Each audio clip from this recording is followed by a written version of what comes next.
പ്രേക്ഷക വിധിപ്രകാരം നിങ്ങളിൽ നിന്ന് ഒരാൾ ചിലപ്പോൾ ഈ ബിഗ് ബോസ് വീട്ടിൽ നിന്ന് പുറത്തയക്കാം. പറ്റിക്കാൻ വേണ്ടി പറയണല്ലോ സാറേ. അല്ലേ സാറല്ലേ?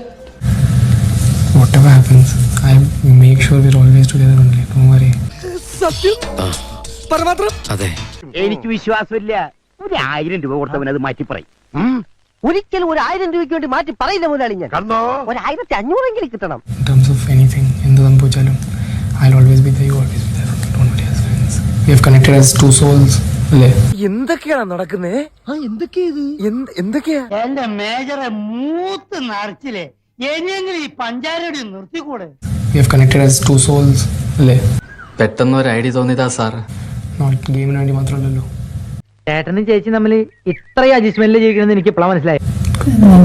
100%. നമ്മൾ എന്തായാലും ഒന്ന് ചിന്തിച്ച് അങ്ങനെ ഒന്നും പറയാൻ എനിക്ക് വാക്കുകളില്ല. നീ പോയാൽ അമ്പട കേമാ സണ്ണി കുട്ട. നമസ്കരിക്കുന്നു. എന്നെ അവിടുത്തെ ശിഷ്യനായി അംഗീകരിക്കണം. Just take care of yourself. എനിക്ക് അങ്ങനെ ടേക്ക് കെയർ ചെയ്യാം. സനജ, നീ മിടുക്കനാണ്, മണ്ടനല്ല. ഞാൻ പോയി നീ കുറച്ച് ഗെയിം കളിക്കുക, കുറച്ച് കൂടുതൽ ഇടം വലം നോക്കാതെ ചെയ്തിരിക്കും. അത് കുറച്ച് മാറ്റി കുറച്ചും കൂടി ഗെയിമറും കൂടി കൊണ്ടുപോകാം. നിന്റെ അകത്ത് മനസ്സിലായില്ലെങ്കിൽ നിന്നെ ആൾക്കാർ പൊട്ടനാക്കി പുറത്താക്കി കളയും. ബി കുറച്ച് സ്മാർട്ട്. ഇനി ഒന്നുകൊണ്ട് വിഷമിക്കണ്ട, ഇവിടുത്തെ കാര്യം ഞാൻ ഏറ്റു. എനിക്ക് കുറെ ഡിഫിക്കൽട്ട് ആകും.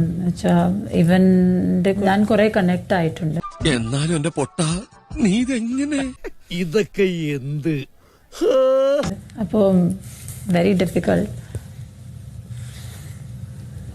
പറയാൻ പറ്റത്തില്ല. എനിക്കിങ്ങനെ എക്സ്പ്ലെയിൻ ചെയ്യാൻ ഇച്ചിരി ഡിഫിക്കൽട്ടാണ് ഇപ്പം. എന്നിട്ട് എന്തുകൊണ്ട് അയാൾ ഇത് എന്നോട് പറഞ്ഞില്ല? അപ്പൊ പ്രതീക്ഷയ്ക്ക് വകയുണ്ട്.